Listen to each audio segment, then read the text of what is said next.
All right. Welcome back to or I guess instead of say welcome back, I should say welcome to the third episode of the Dad Speak podcast. And this is very exciting because we have our first guest on our podcast on here.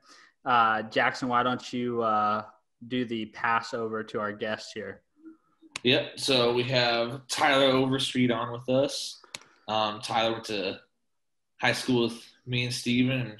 Super excited to see him. Haven't been a long time, so yeah, selfishly, this is just selfish of us to get to catch up with an old high school buddy, right? We just get to disguise it under the guise of recording a podcast. I think that's one of my favorite things about the podcast format is it's basically a very good excuse to have very long, meaningful conversations. Yes. That's kind of the beauty of it, right? I mean, it's like if really you go is. watch Joe Rogan Experience with like Eddie Bravo on, it's 3 hours of him BSing with Eddie Bravo. Yeah, that's my favorite thing, man. I'm the same with you, Jaxon. We all went to high school together, but I haven't had the chance to catch up with Tyler in a while. I see his family around still here in town, but I know Tyler, you've moved on to greener pastures, so to speak. But why don't you, why don't we pass the ball over to you, and you can give us a little bit of introduction. You don't have to go super detailed or share anything you're not comfortable with sharing with, but just kind of give us maybe your name, what you do for a living, where you're based out of, if you're comfortable with that, and then we can start peppering you with some questions from there. Sure. Yeah, no, as the guy said, my name is Tyler Overstreet. I'm currently a senior planner with City of Bentonville, Arkansas, originally from Joplin my whole life. But actually, even though I work in Bentonville, I actually live in Mack County. So Jaxon, Stevan, feel free to give me as much crap as you want about that fact. So are you you're like at the very south of Mack County? I'm like Anderson. So okay. It's about, wow. So you commute every day, huh? Yeah, it works perfect though. So it's like, you're like an hour? About 25, 30 minutes to get to Bentonville. Wow. that's not bad. I didn't know Bentonville is like immediately south of Bella Vista. So you just hop on, what is it, 249 or 69 or what's that? What's the highway? Highway 71. Highway 71. There you go. Yeah, so you hit I-49 south. So I'm like 15 minutes south of Neosho, and then you're about 30 minutes from Bentonville. I didn't know that, man. I thought you were actually in Bentonville. So you're still pretty close. We can still hunt you down. We can come find you. Yeah, no, it's see, I love it because it's like, so my wife and I were looking in Bentonville, Bella Vista, Centerton area. And I guess I'll get into this when if we talk any more about my job, but it's like the price of housing in Northwest Arkansas is so expensive that it's like a starter home there for like 3-bed, 2-bath home. You're talking over $200,000. Oh, wow. That's even like in the suburbs of Bentonville. But like here in Anderson, I was able to find a much larger house with land for, the same cost. So it worked out pretty well for us. That's killer, dude. Yeah, it's like at the last company I worked with, their corporate office was in California. And whenever people would come to the plant to visit us, we would give them shit because we'd go on like Zillow and show them like, here's what you could get in Joplin with the money you're getting. And they would just like lose their mind, because like out there they've got like an attached home with like 1 bedroom. And then the same thing here would buy them like a 4,000 square foot ginormous home with all the rooms they could ever have. It's so funny you say that because it's like Bentonville. So like our downtown development is like these townhouses, these huge single family homes. I'm talking like 4, 5, 6,000 square feet. And they're selling these things for $600,000-$700,000. But we're having people move from California, Colorado, because they're coming, because Bentonville is the home of Walmart. And so they're coming to work for Walmart corporate, and they sold, their 1-bedroom, 800 square foot condo and are making money on the deal moving to Bentonville. Isn't that wild? That's just the cost of living. It's unbelievable. But hey, if I need to plan a city, you're the guy to get a hold of, huh? I guess so. Or Yeah. if I live in Bentonville and I have an issue with how the city was playing. Yeah. I won't give you my direct extension, but I'll give you the planning department number. I was telling Tyler before we started recording, the only thing I know about Bentonville is in high school during a wrestling match, me and a kid from Bentonville got in a fight. And that's the only, all these years, whenever I think of Bentonville, I think of that kid I got in a fight with in a wrestling match. So I'm glad I have a happier person to equate Bentonville with. There you go. That's awesome. Okay, it's, so it's a great city in Northwest Arkansas. I mean, it's growing so fast. It's so different than it probably was even, 5-10 years ago when you got in a fight before a wrestling match with a kid. It was in Miami, Oklahoma. It's all the Walmart money. It's all the Walmart money, right? It's just pouring out of there. Well, and that's part of it too. So Walmart is at a point now where they are really trying to actively compete with Amazon. So a lot of their focus is on e-commerce, Walmart.com, that side of it. And a part of that is attracting the best and brightest. So they're really trying to attract millennials to Bentonville, to Rogers. That's why you've seen things like the Walmart Amp come in, which is like a world-class music venue in Northwest Arkansas. You see the pace of development going on. Walmart is, going to spend close to $1 billion on their new home office that's coming to Bentonville, staying in Bentonville. So it's cool because basically any kind of commercial multifamily development that comes through town crosses my desk at some point in some capacity. So it's just really neat to kind of have a pulse on everything that's going on. Walmart, if you're listening and want to sponsor the Dad Speak podcast, we'd be more than happy to take some money. That'd be a conflict of interest. I can't. As long as we disclose it, we just, So Tyler, okay, so we've established professionally kind of who you are, what you're doing, how we all relate to one another. Tell us a little bit, though, from kind of the personal side, I guess specifically in the context of our conversation, in terms of the dad side. You got kids, how old, how many, and then I guess that would kind of lead you into, like we obviously wanted you to come on the podcast, but you had mentioned that something in the first episode had kind of like sparked your interest a little bit more than others. And that's hopefully what we're going to try to kind of center our conversation around with in this episode. Sure. Good segue.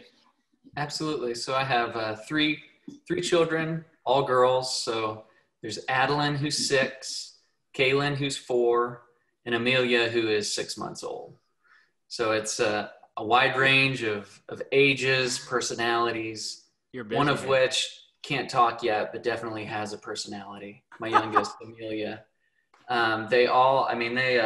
They keep my wife Itzamar and I incredibly busy.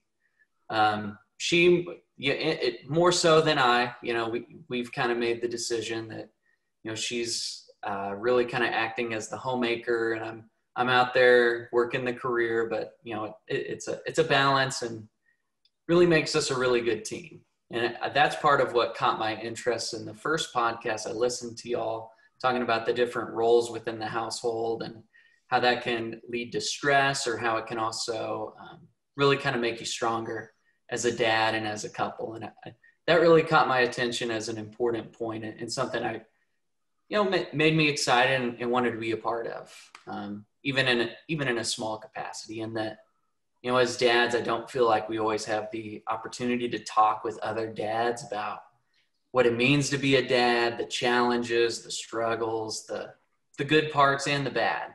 And that was something that I really wanted to get involved with. And, it gives me the excuse, like we talked about a second ago, to catch up with people I haven't talked to in a few years. And you're not a small part. You are the original guest on the Dad Speak.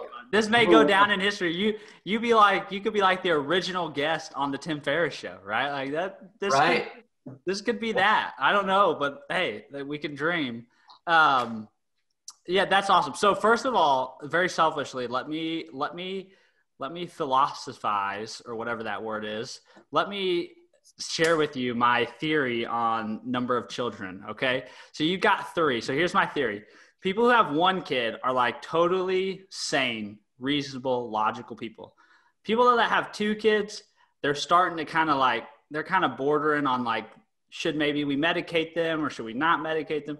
People who have 3 kids, we just should just probably lock them people up, and then 4 kids, we just ship them off to Siberia, just get rid of them. Cause I don't know how you do it, man. Like 2 kids seems like it's horribly overwhelming. I came from a family that had 3 kids, and now looking back, I think, how the hell did my parents manage that situation? See, I have 2 brothers as well, and it's this. I realized, like, so growing up, it used to make me mad because my mom, when she would try to get on to me, she'd go, like, if she wants to yell at Tyler, it's not Tyler, it's Brian Evan Tyler. What the hell are you? It's and now I find myself doing that, and it's yeah, man. It's such a 3's crazy. That's just, you're a big man to take that on. It's just I don't know, man. I don't know how people do it. It's just no joke. When we got started, when we got married, Jesus. I told Gabby that I wanted 5 kids. What's wrong with you? I wanted a gigantic. You can have a farm or something. You're gonna grow some. I mean, why you need 5 children? There's some acreage here in Mack County if you want it. Tyler's like, I already got 10 acres just set up for you. Come pop out all them babies. We talked about that. We talked about we have 2 girls. We talked about having more, but then there's at one point this summer we had our 2, and then we had our 3 nieces and nephews with us. Mm-hmm. So we had 5 kids in the house at one point, and they spent the weekend with us. And that was when I went up to Gabby after they had left, and I was like, listen, we've got 2 really great kids. We don't need any more. And so, like, that literally, like, the next day I scheduled a vasectomy. I was like, no. We're not going to jinx it. We got lucky with these 2. You took the plunge. Yeah, you pulled that cord, man. Yes, I did. All right. Okay. So sorry, I sidetracked us there a little bit, but I think this conversation is very interesting because I think that this is probably I guess the piece in most people's where kind of like marital relationship interacts with like the parent-child dynamic. And it's kind of fascinating because I see a lot of different archetypes out there of like how people make this balance, right? Like kind of what Tyler was talking about, how this balance between like, okay, there's these obligations outside of the home that we have to take care of, like our electricity bill, our rent, these things that we have to take care of. And then we also have these obligations inside the home, like, making dinner, creating a sense of security and comfort and all these things. And typically that has been so, I guess, genderfied in a way, these roles belong to this gender, these roles belong to the other gender. And I think from a dad perspective, my view has been that the pendulum swung, I think, a little bit too far one way for dads. I think in our effort to be great providers, we also kind of exited the other dynamic, the other aspects of being a provider, and I think that's kind of one of the things that our generation is trying to claw back a little bit from a dad perspective is, yes, we're taking care of those things financially, but we're also trying to claw back a little bit of what it means to fulfill some of those other roles. Not necessarily like encroach on what moms do, because obviously we can't fill that same need, but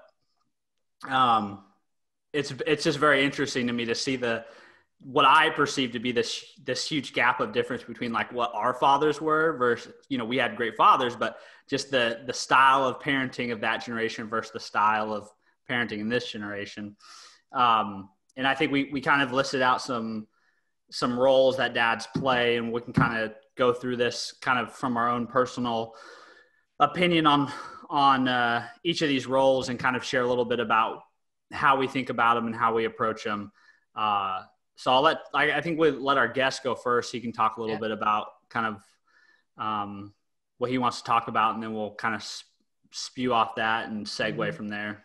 Yeah. So I think the one, and you kind of tied into it and talked about it on the first podcast, the one that was the most intriguing to me was the role of the provider. And that is one that I feel like in a way is also the most controversial among our generation and among modern society. That idea that dad brings home the bacon or is the breadwinner. I think that's been torn down quite a bit. And my wife and I kind of have that dynamic between us, and that I work the full-time job, but her job, in my opinion, is even harder than mine. Taking care of the kids during the day, picking them up from preschool or school itself at this point, kindergarten, that is way harder and way beyond anything I do on a daily basis. And then when I get home, and I think you mentioned this on the first podcast, Stevan, I kind of see it as that's when I start my second shift. When 4:30 hits and then I'm home by, 5, that's when second shift starts. From, 5 o'clock until the kids go to bed at 7:30, 8 o'clock. I'm dad. I'm there. I'm eating dinner, asking how the day went, helping with homework, reading books before bed, bathing the kids, and all the other things that entails. So to me, I think that it's not just providing for your family financially. It's providing that structure, that emotional support, and everything else that goes along with it. And that dad is not home most of the day. So when he is home, he needs to be present, and he needs to be there for his kids and perhaps more importantly for his wife as well. And that's kind of where I wanted to kick us off, and maybe. Yeah, I think to your point, like that's the wife having the harder role. Like I don't think I was as aware of it as I was in my last job, because I was gone for that 8 or 9 hours a day. And just recently now I've started a position where I'm working remotely from home. And so like, I kind of like now have a very like in-depth window into everything that's going on all day long. And it's just, there's so much more like, and I think this is something I tell my wife a lot is I think that a lot of the times the absentee, the stereotypical absentee father, right? It is actually a lot easier to go to work than it is to sometimes be a part of managing that chaos. Mm-hmm. You know what I mean? Like, it's just at work, there's like this defined structure, and there's a way to navigate it and a way people communicate. Like, and when you're dealing with your kids, like all bets are off, they're like little savages, and you're trying to figure out like how to communicate to them, how to parent to them, how to, listening to her like navigate that all day long. It is exhausting. I mean, it's a blessing, but it's exhausting, I kind of had that experience during, the quarantine when we shut down for a while there. Obviously being a teacher, our school year got cut last year in mid-March. And so for a while there, my wife works at a bank. She was on every other days, which was actually really nice because we had a lot of great family days together. And after that, I kind of got put into that. I'm home. I'm taking care of the kids. I'm doing this, that, and the other. I'm making sure things are clean. I'm cooking lunch for them and everything like that. And it is pretty chaotic. And I think kind of what you said as far as being easier to go to work, that's something that I found once the school year started back up. It definitely was easier in one sense because I'm communicating with people who can communicate back effectively. It's a reprieve. I mean, I don't care what any father says. Like, I think it rides this line where it can be very exciting to get off work and come home for the day. But there can also be a temptation to be like, oh, I could stay here for another hour and like have peace and quiet and do what I want while I'm here at work, versus like have to go home and now there's 3 people or 4 people that need my attention, need my effort, need me to participate and engage. And it can kind of, it's like this like little temptation that I think creeps in for men. It's like, and the other thing that makes it so dangerous is it's justifiable, right? You can be like, oh, I had to work late. I had to get this thing done. And the question I always ask myself is like, especially my last job was a lot of project work.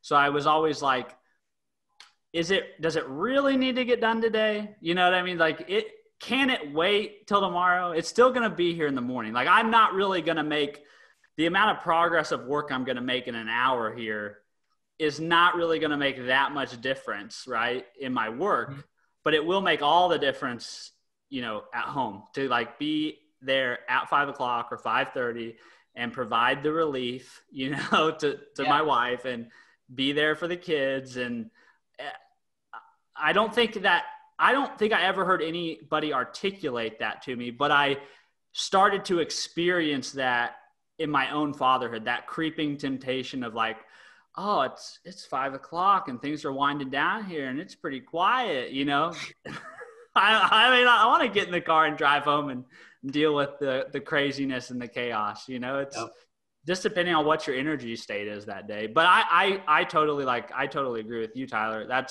I try to look not from like my family's a job perspective, but just I look at it from like, that's where kind of my real work starts. And I need to, whatever I need to do, take 5, 10, 15 minutes or whatever to refocus and re-energize, shut the work brain off and engage there at an equal or greater level, so to speak. Yep. So like Jaxon, I feel like the whole idea of a work-life balance and any kind of semblance of that, a needle popped a balloon in that real quick with COVID-19. Because working from home and realizing, oh my God, this is how the kids are while I'm at work. It's trying to do conference calls via Zoom like this. It's like I'll be talking to at like coworkers in a staff meeting, and have my 4-year-old pop up behind. Oh, is that John? Hi, John. And it's like I'm at work. They're kids. They don't understand that daddy is home, but daddy still has to work. Yeah. And that's kind of that whole dynamic was so interesting to experience during the, March and April really just during the first half of March, because we were still semi-working from home when my wife went to the hospital with Amelia. So I didn't experience the full thing like everybody else, but it's, that was such an interesting time. And this week we're in the middle of a planning conference, and during one of the sessions, someone was talking about how, the work-life balance is now a work-life synergy. Your employees, they don't really ever leave work. They bring it home with them. And I'm sitting there and thinking, these people must not have kids, because there is no way you can do that. You can't do both at the same time. I don't care what you say. It's just not possible. And I try to make a really conscious effort and I guess part of it, and that's one benefit of the commute, is leaving it all at the door when I get home. Don't take work home with me. Don't take the stress home with me. And one thing I've started more recently, because it's real tempting to check your work email while you're sitting on the couch or sitting in bed or whatever. Just leave the phone at the door or on the charger. Don't even look at it. That brief window of time that you have with your family, you spend more time with your coworkers than your family. That really needs to be spent with them. And I like kind of the direction this conversation is going in, because we started out talking about providing. And when you talk about providing, you talk about the financial aspect.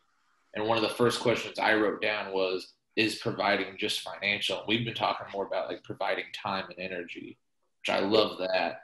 And it is, because like to your point, like I don't want to shit on anybody else's like the way they dad. Like I don't want to do that, but I almost have come to this opinion where it's like financially providing for your family is kind of like barrier to entry. It's, you know what I mean? It's kind of like, that's the bare minimum you probably should do if you sign up to be married to somebody and have kids. You know, it's almost like you should bring them some reasonable amount of clothing, shelter, food. Yeah. You know what I mean? Like, if you're not doing those things, it's kind of hard to even consider yourself a provider in any way. All you're bringing to parenthood and to a marriage is a paycheck, then you're really just a child support payment at that point. Oh yeah, totally. Your government program. And I think that's, to me, that's kind of the standard that I try to view it through, because I don't know if it was for better or for worse in older generations. I honestly don't, but I think that was kind of the standard was like, do you just, you know, you go to work? That was like, because I told Jaxon, you know, I even had a client that used to tell me that, you know, that was like a thing in her house when her dad came home from work. They were kind of like ushered off to bed, and the mom always had the house picked up and dinner ready and a drink waiting. And it's just, I'm not saying there's anything wrong with that, but I just feel like dads have so much more to bring to the table and so much more impact to have on their families, that if that's all we're asking of ourselves, it's just kind of a letdown. You know, I think that striking that balance of being a provider in all those different areas, I tend to like, I don't know how you guys try to section it off, but I try to think of it in terms of like financial, emotional, and spiritual. That's kind of how I try to divvy it up, because I think you know, maybe the spiritual one doesn't apply to everybody, but I think that you're from my faith perspective, that's kind of one thing you're called to do in your household, is be kind of that spiritual leader for your family. And then I think that emotional, that's kind of like, there's like the father is like kind of that rougher, tough, like, kind of encompasses that like financial provider role, just taking care of the housekeeping things. And then the emotional side is more of like the dad side, that softer skills side of it. And that's how I try to think of it. I like what Tyler was saying about the ritualisticness of dividing up your work from your personal life. And that has been something that I've had to practice more and more working from home, is like, I have to have like some kind of ritual that separates like workday over family time engage. Otherwise, I find myself just continually ruminating on work things, which is bad, because it's like I don't really get anything productive done at work, and I'm disengaged from what's happening at the moment. So I get nothing out of either, you know? I think having a ritual is important. I think setting hard boundaries is important too. You know, this is my first year teaching special education. So I have a case roster of students. So I have like 17 students who I'm responsible for making sure are getting all their services at school. And I'm kind of the first link. If a parent has questions or a complaint or anything, they have my phone number and they get a hold of me. And I've kind of set a hard limit with all of my case roster parents where I've said, hey, 5 o'clock, the phone is off. If you text me after 5 or you call me after 5, I am not going to answer unless it's like 911 emergency type stuff, which in that case, I don't know why you're getting hold of me. What if every time you dialed 911, it went to Jaxon Robert? Bodies would stack up. That's what would happen. But like I had a lady, I had a parent who contacted me on a weekend one time and was obviously very concerned. And I'm not trying to put her down because she had very valid concerns, but I made the very conscious choice to be like, nope. Not picking that up right now. This is my time. This is my family's time. First thing when I get to school Monday, I will answer you back and look into all the things you're asking for. But this is very few things are life and death. You know what I mean? It's very, you know, there are very few professions where that really does actually apply. It's actually why I like having 2 phones and 2 laptops, because it creates a physical barrier between my personal projects, my personal conversations, interactions, and my work stuff. And like, that's like what Tyler was saying about the phone thing is like, when I get up from work, I can literally leave my work phone there and it cannot break into my time outside of that, you know? And like, obviously like my immediate work colleagues, like if they need to get a hold of me, they have my personal cell so they can find me, but it's just the notifications from like email and Slack and your calendar and just the things that easily draw you out.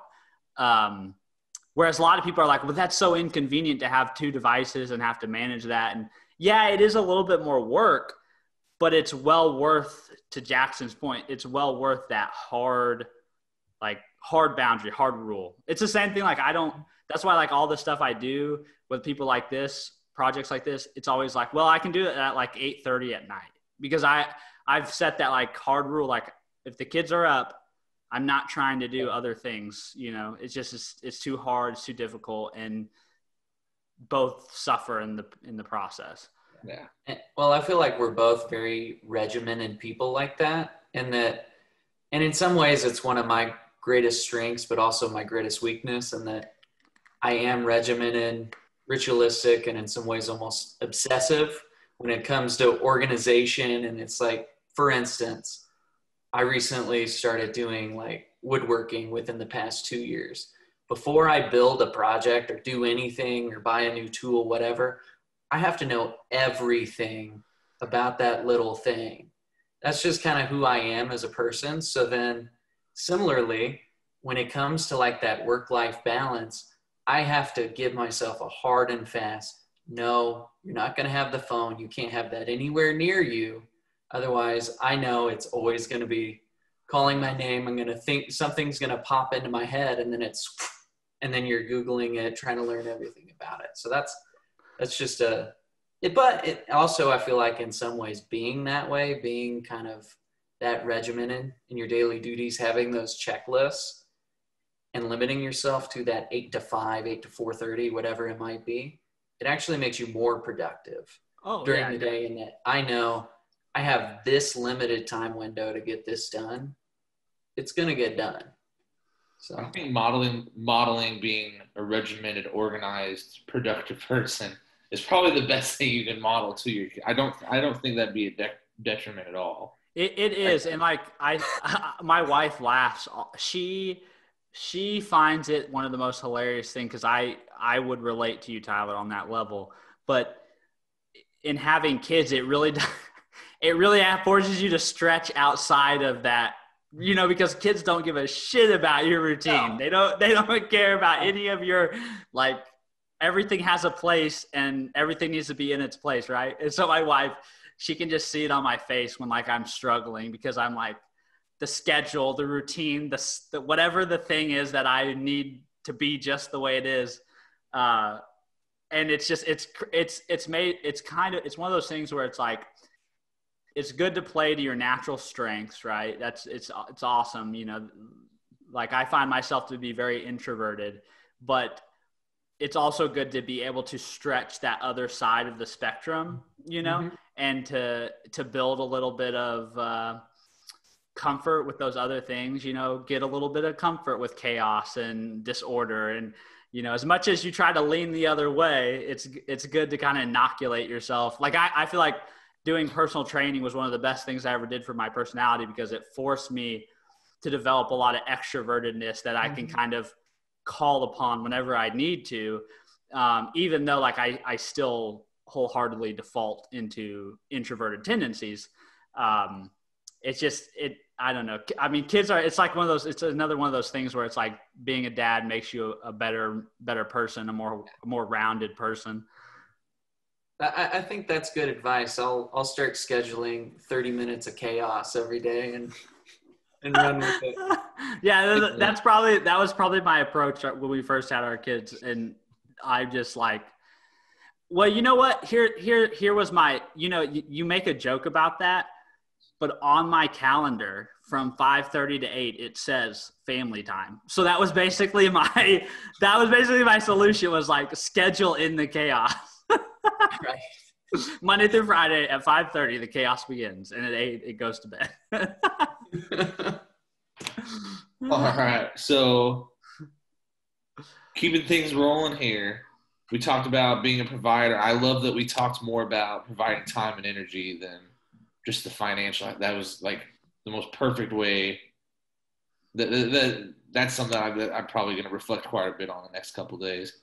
Another one we talked about that we've put on here is that coach/teacher role of kids, which, coaching is something.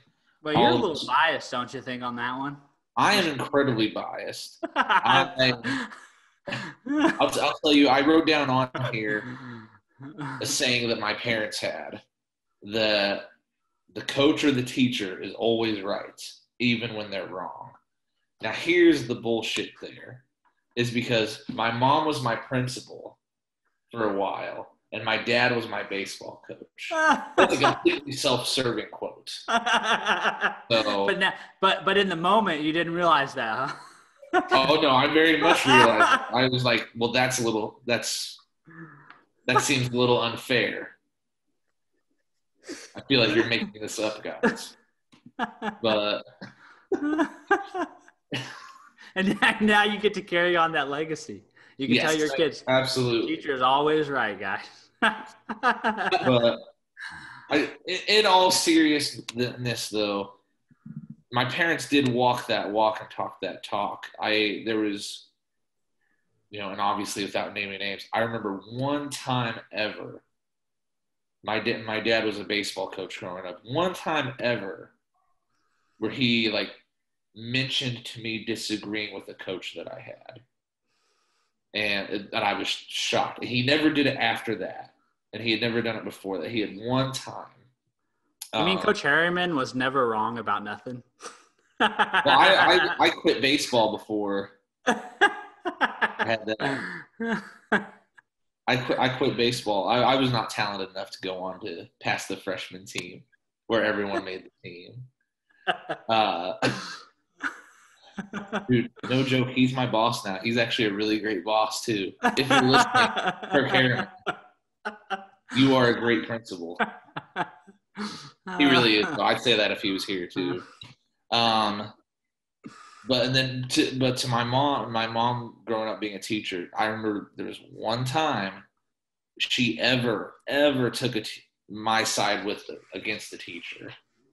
But that really stuck with me because I don't know. I feel like this is a little off topic, but I think that's something as parents that we should model, that, there's people who are here to mentor us and to help us. And I think it does serve us as parents a little bit to say, if we are going to put these other mentors on a pedestal, I think it kind of reflects on us, being able to say, I'm not going to question these people, even if I may not agree with what they say. There's a reasoning behind what they're saying. I think that lends itself to us as parents. Yeah. Oh, totally. Yeah. There's a certain level of, it's a matter of respect. So I still remember. Absolutely. And it really stuck with me my whole life. Kindergarten.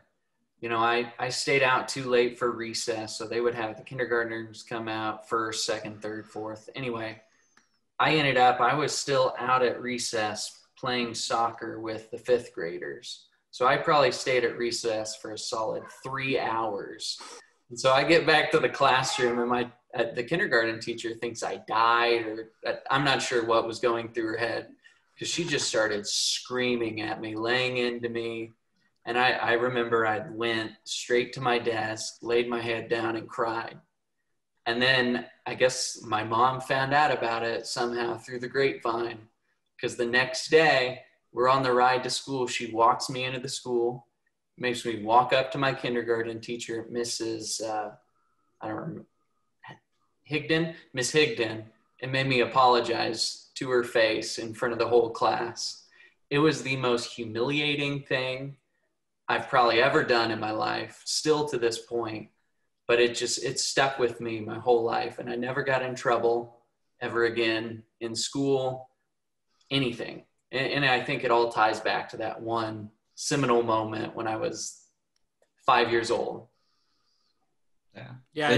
It's almost like it's kind of meta in that sense, is like you're almost coaching and teaching your kid how to interact with another person of authority, or I guess that's the best word, person of authority, you know, somebody who you should listen to and should default to, you know, kind of take their advice, you know, and then coaching them through how do you work through that when maybe, like to Jackson's point, they're right, but they're wrong, right? You know what I mean? Like, you think they're wrong, but you've got to navigate the fact that they, in this case, hold that position of authority, and so they're right. You know what I mean? And that's, I distinctly remember when I was a sophomore in high school, I decided that I wanted to be able to work. I wanted to be able to work so I could drive my car, because I had to pay for insurance and gas. Mm-hmm. But baseball required practices like on the weekends, and we had games and stuff that were going on the weekends. And I remember like whining to my parents about the conflict, right? And like, I can only work on the weekends, but baseball needs me. Like, what am I going to do? Like, why don't you guys pay for my shit so I can play baseball? And they were very like, what was so great was like, they did not go like you were like what you're talking about, Josh. They did not go intercede in that for me, right? They forced me to go have that conversation and explain the situation to my coach and navigate that, you know, and it taught me an important lesson about how to have a conversation with someone who's a teacher or coach or an authority figure, and how to make those compromises and come to understandings and agreements. It's just valuable lessons like that you can't. It's really hard for a kid to learn that through watching their parent do it. You know, I kind of feel like sometimes that's where I kind of got really lucky, was I had parents that were good coaches. You know, they didn't save me from myself. You know, they let me make mistakes. They let me experience things.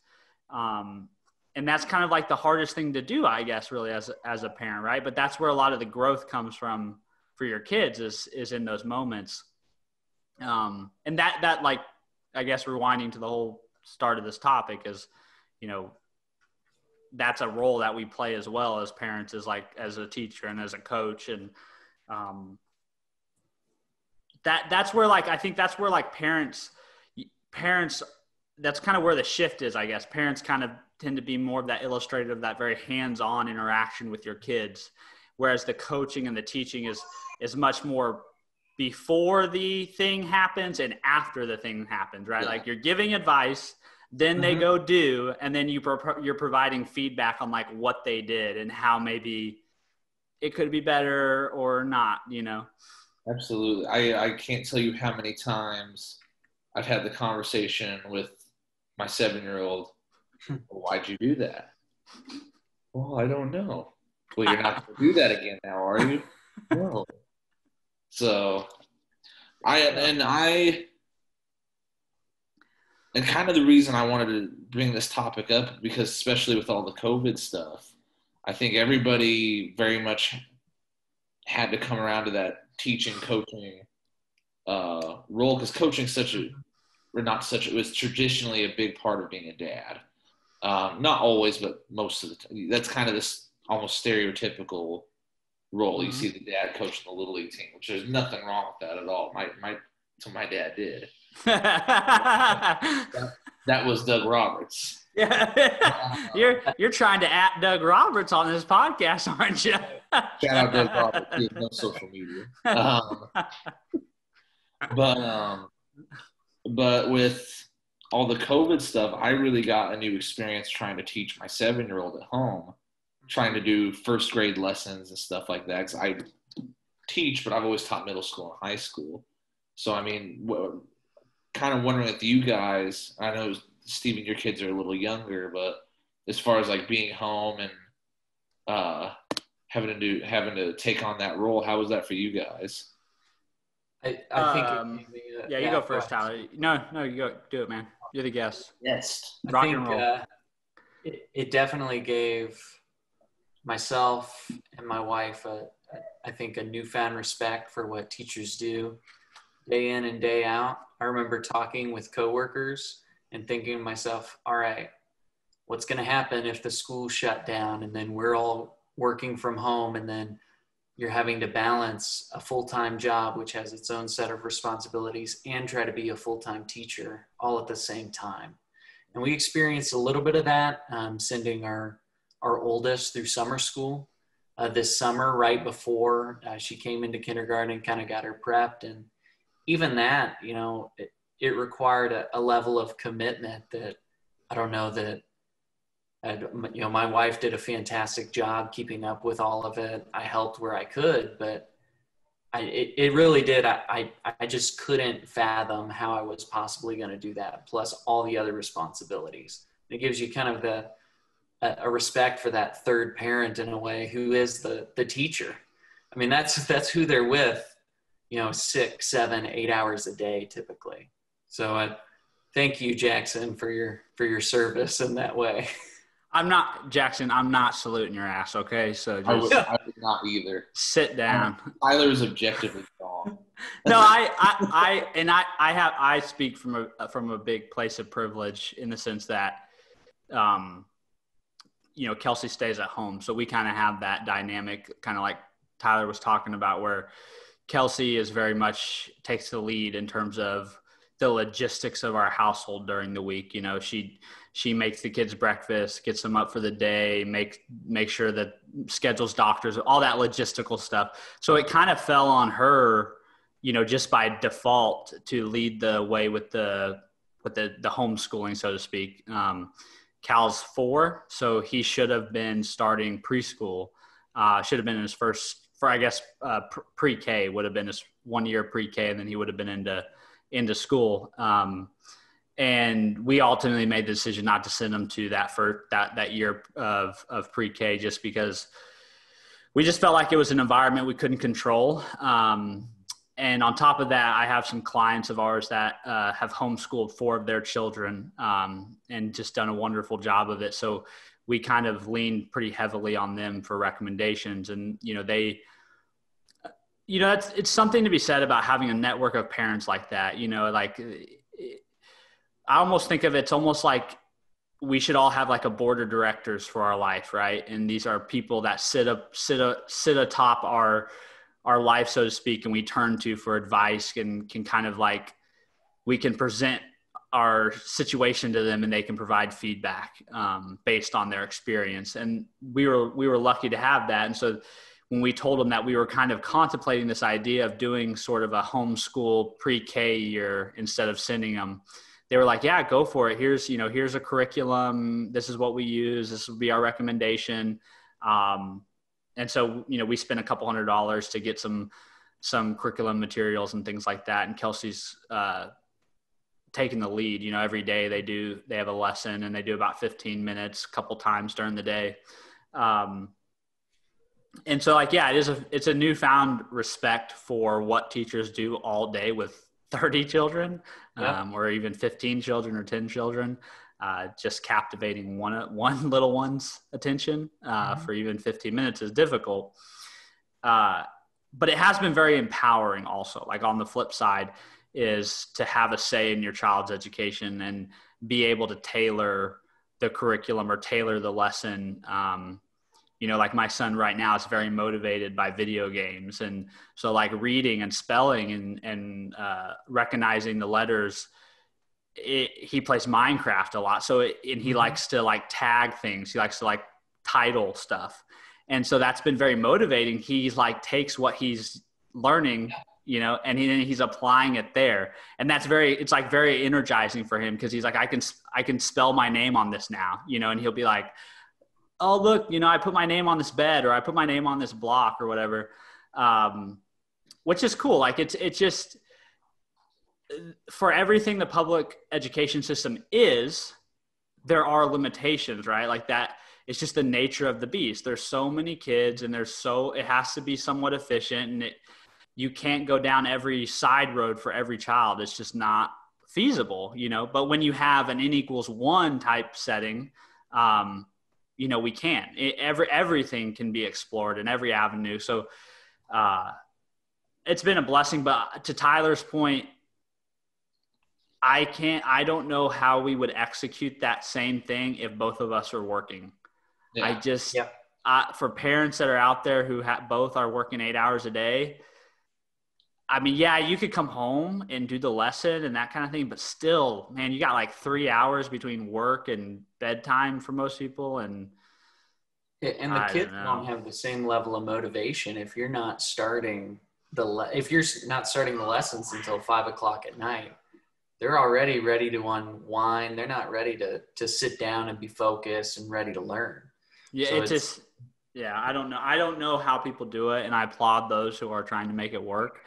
But it has been very reinforcing to us about just like we can take up that mantle for our children. You know, like for a lot of people that's been outsourced for so long, we just kind of take it for granted. But when necessary, we have that capability. We can step in and teach and educate and mentor and coach. That's definitely a role we can play.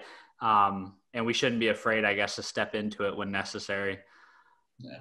That was one thing my wife and I did enjoy, because with our 7-year-old, it became very personal.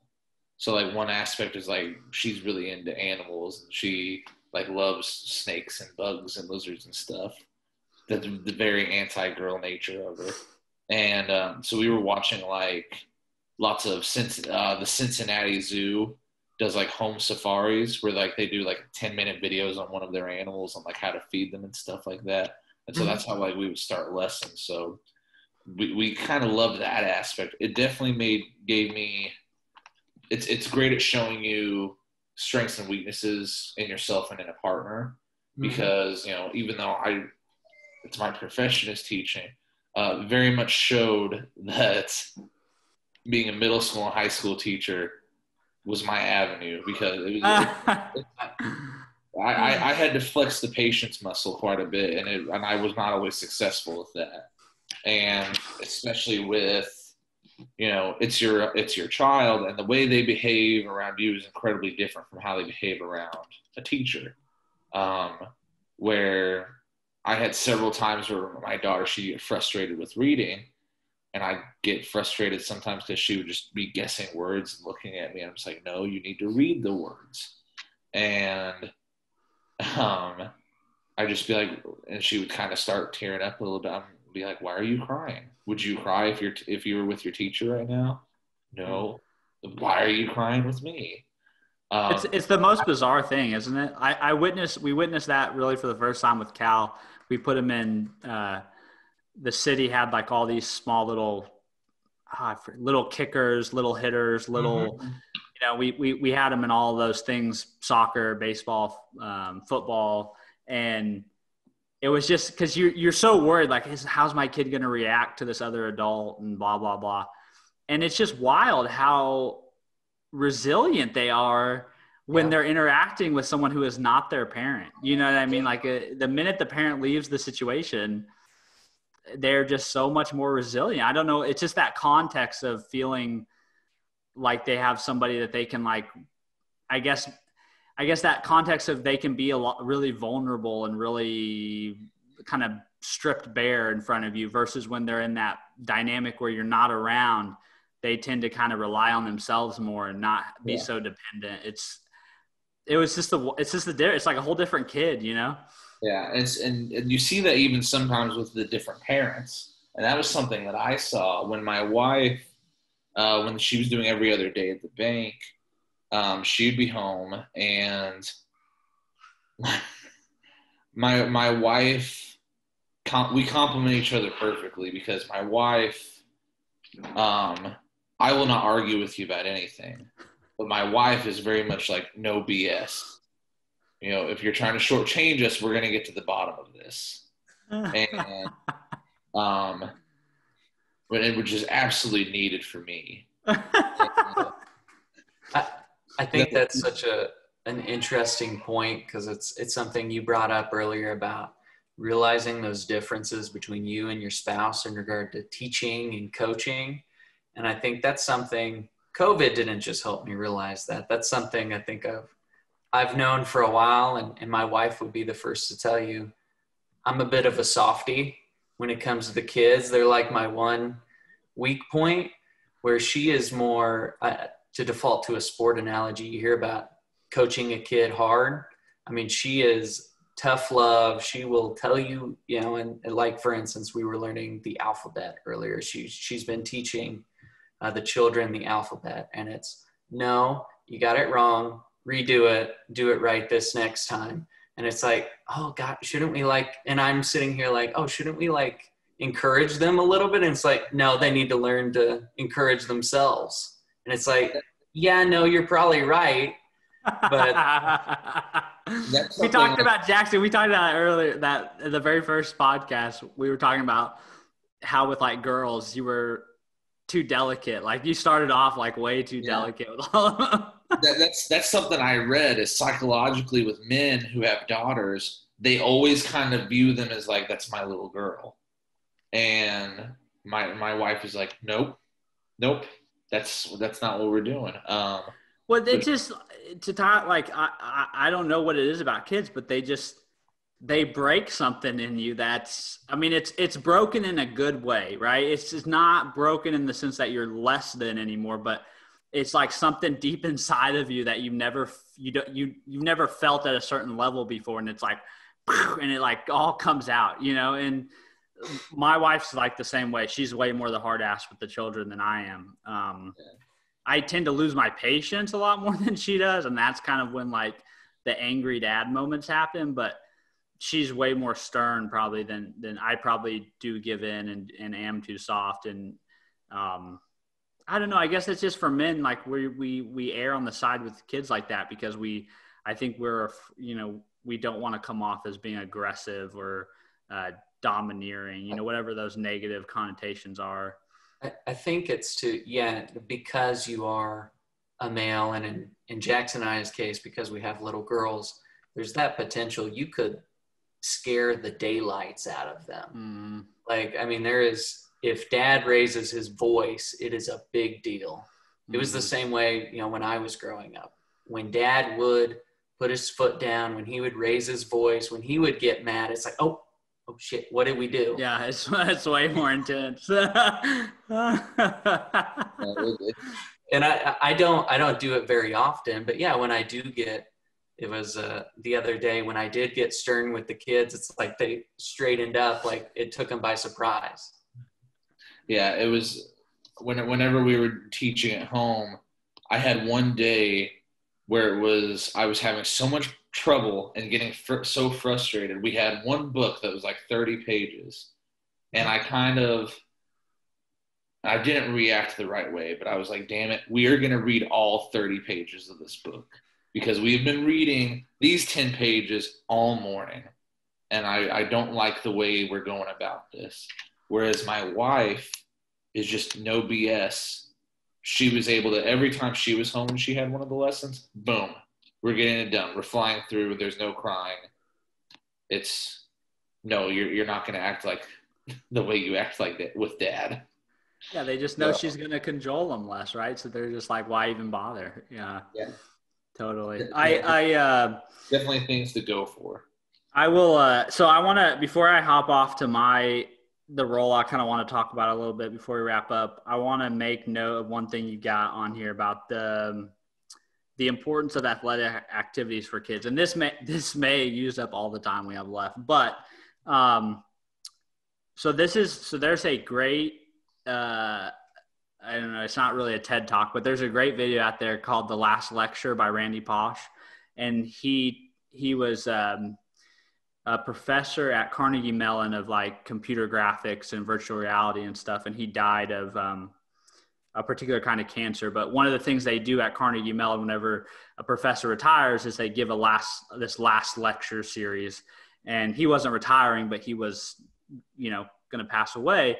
And so he was giving his last lecture, and he talked about how so many things in life are really just head fakes. You think you're doing this thing for one reason, but you're really doing it for another.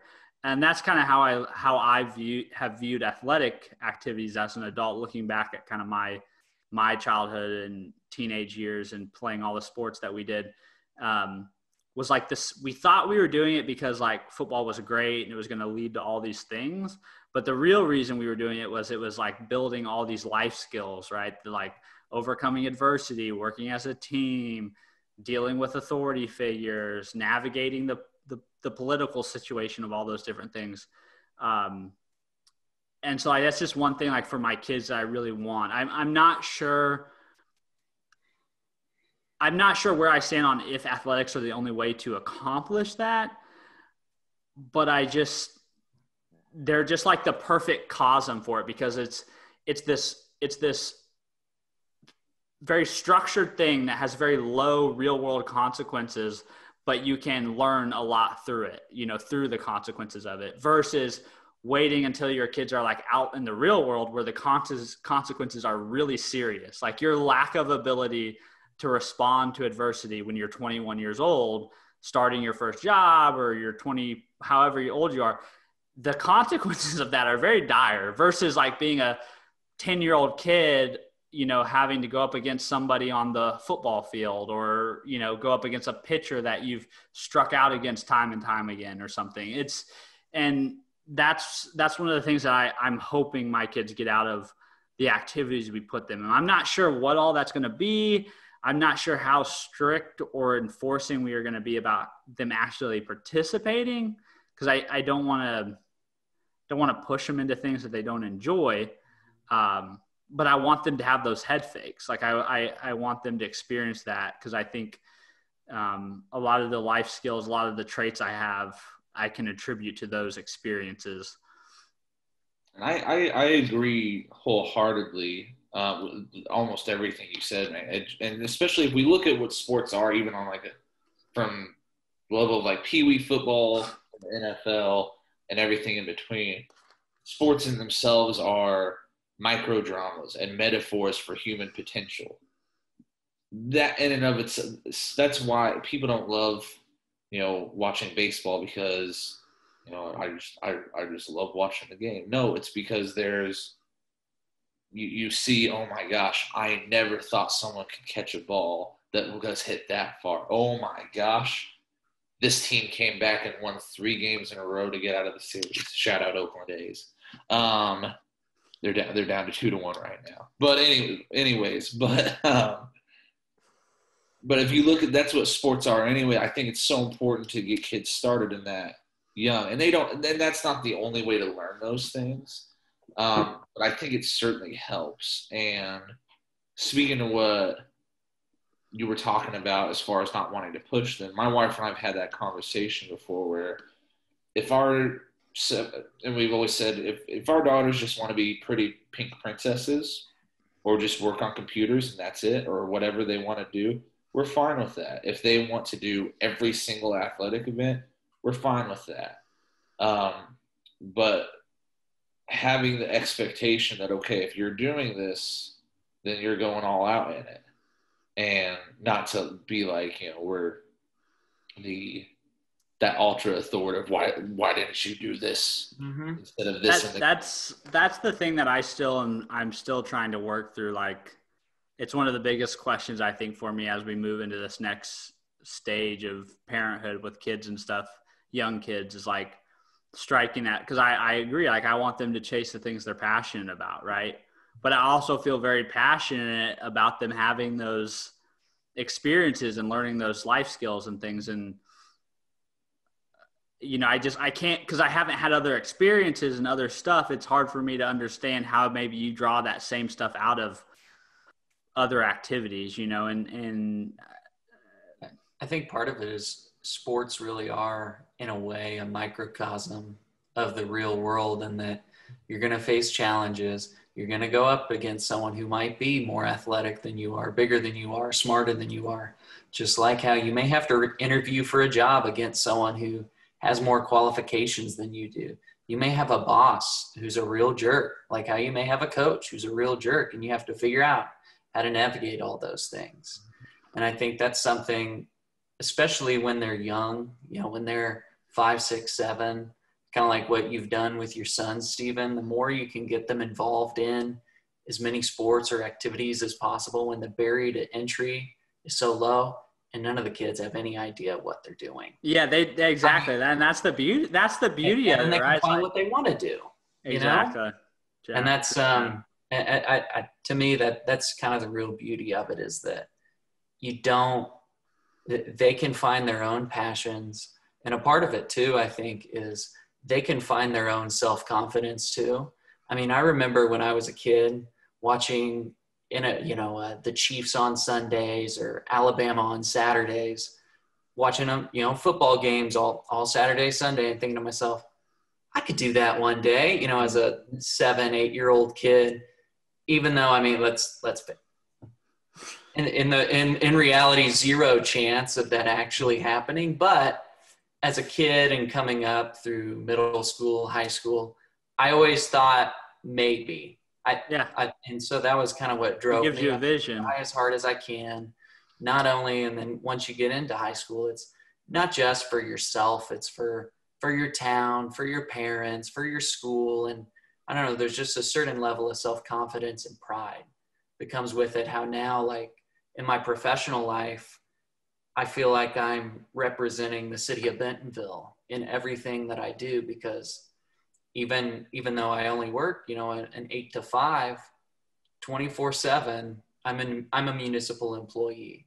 So I think there's a lot of crossover in that way between you're coming up when you're playing sports, learning about the responsibility associated with that, especially as you come up into high school, and then trying to be a professional adult and a parent.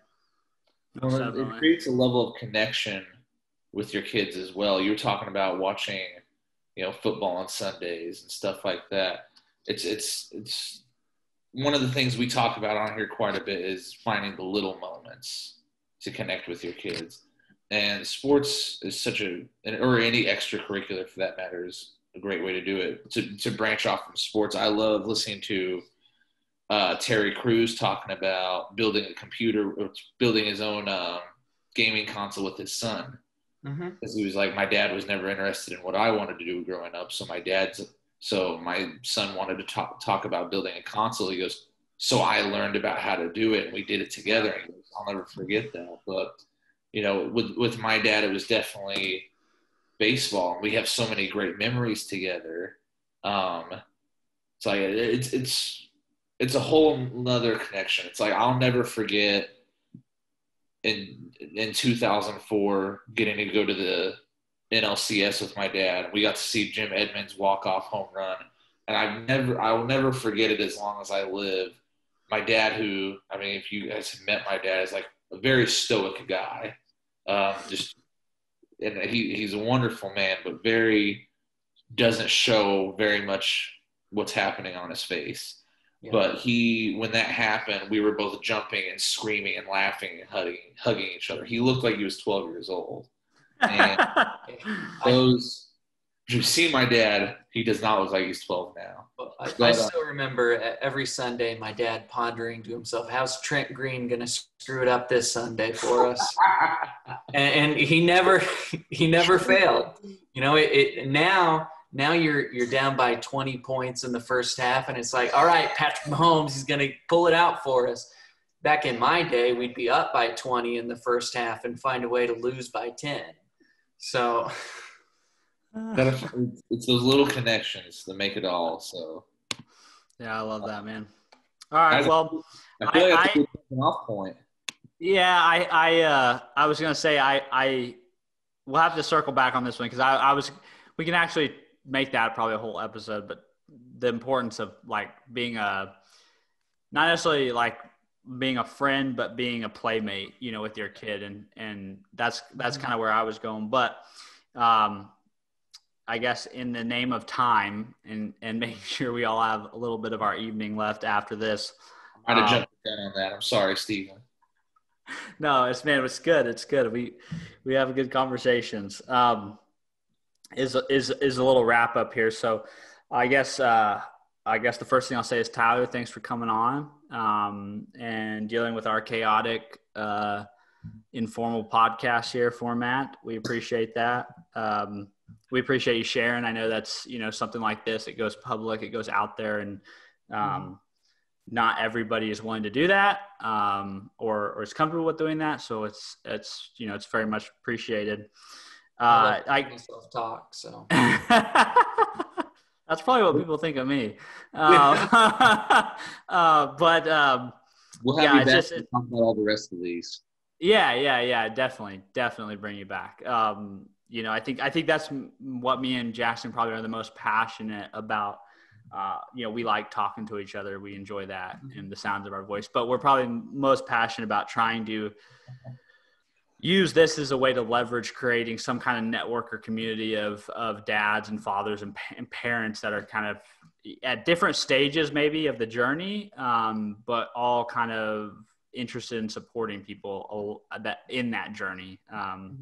And I think this is kind of like the jumping off point for that mission, because it's kind of the first dad outside of ourselves that's involved in the project. So that being said, before we wrap up and give our normal sign off, is there a place that you'd like to, if there is an audience here, that you'd like to kind of direct people to if they want to reach out to you, talk to you, get to know you? Obviously, you can just give them a bogus email if you don't want to be bothered by all our ravenous fans, our hordes of listeners. But yeah, just feel free, whatever you'd like to close out saying, and where people can find you. Yeah, no, I really enjoyed being on the podcast, catching up, talking with you guys. I'd be happy to be invited back in the future. My email address is toverstreet2015@gmail.com. Feel free to reach out with any questions. And of course, when y'all want to invite me back, I'd be happy to come on again. And, I speaking of chaos, I have an idea for a special anniversary guest podcast y'all could do. You could do the dad/granddad podcast, and we bring our dads on here. Dude, wouldn't that be fun? No. Once more in Spanish, no. No, I'm just kidding. My dad's a funny guy. He can come on. No, that would be fun, man. I like that idea very much. We're gonna keep that in the queue there, Jaxon. That would be a really fun one. We're still trying to figure out the format, but I think I definitely like the idea of having more guests, and I definitely like the idea of trying to make it bigger than just two co-hosts, right? So if there's a way that we can integrate more people at the top of this thing, the better. So, but I appreciate you being the one to because you're kind of like the guinea pig, right? So if people listen to this, if dads listen to this, they're like, what can I expect if I ask to come on, right? Or what if I offer to be a guest, right? You're kind of like the guinea pig. Yeah. So my Gmail account has a huge following. Don't you worry. We got 9 views on our last video, Tyler. Let's break that. It's the big time, man. Welcome to the show. It's just... I feel like I'm on JRE. You are. I mean, before you know it, we'll be hosting presidential debates. Yeah, man. Well, yeah, live. We'll be live streaming along with them, just like live broadcasting. I just Jaxon, anything you wanna make mention of, or if you have any questions, any emails, or any advice, or Tyler had a great idea for format. So if you guys have types of shows you want us to do, please. The email is jacksonroberts@gus.pittstate.edu. Gorillas. Every week I'm going to say that. And to the dads listening, just keep doing the little things, guys. Keep showing up. Yeah, for sure. Yeah, I just thanks, Tyler, for being a part of it. I really appreciated it. If you got questions, comments, like Jaxon said, find him at his email, find Tyler at his email. Best place to reach me would be Instagram. You can find me, steven.freeborn. That's my handle. And then that'll kind of lead down to any other forms of contact that you can find.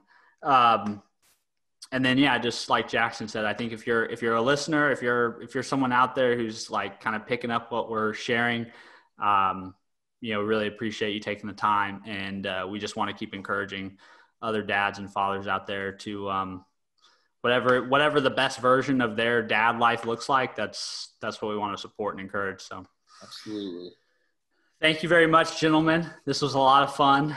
I know it's probably longer than what you guys plan on sitting on a Zoom call, so I appreciate it.